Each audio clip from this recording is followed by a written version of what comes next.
un acte terroriste a été déjoué. Ce n'est pas le premier.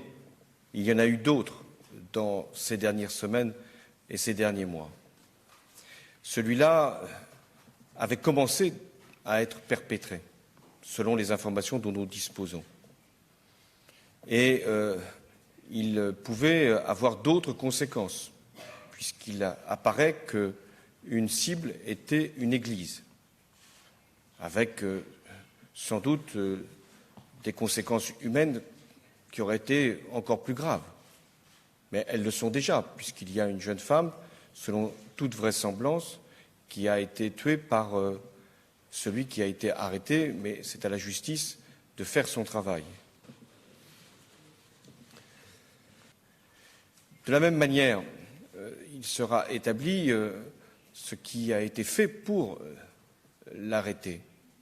Je veux saisir, là encore, cette occasion pour saluer les forces de police, parce qu'elles n'ont pas simplement arrêté un individu qui se présentait à elles et qui laissait penser qu'il avait été victime d'une attaque, mais ces forces de police compris qu'il y avait un recoupement à établir et une enquête très rapide à engager si l'on voulait éviter le pire.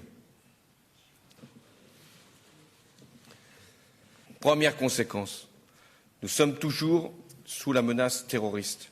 Quand je dis nous, ce n'est pas simplement la France, de nombreux pays. Et nous devons donc continuer à être vigilants. Et c'est la raison pour laquelle j'avais maintenu le plan Vigipirate à son niveau le plus élevé depuis le début des attentats du mois de janvier. Ça mobilise de nombreuses forces, policiers, gendarmes, militaires, et nous continuerons à mettre ce dispositif en place, et j'allais dire même en mouvement, autant qu'il sera nécessaire.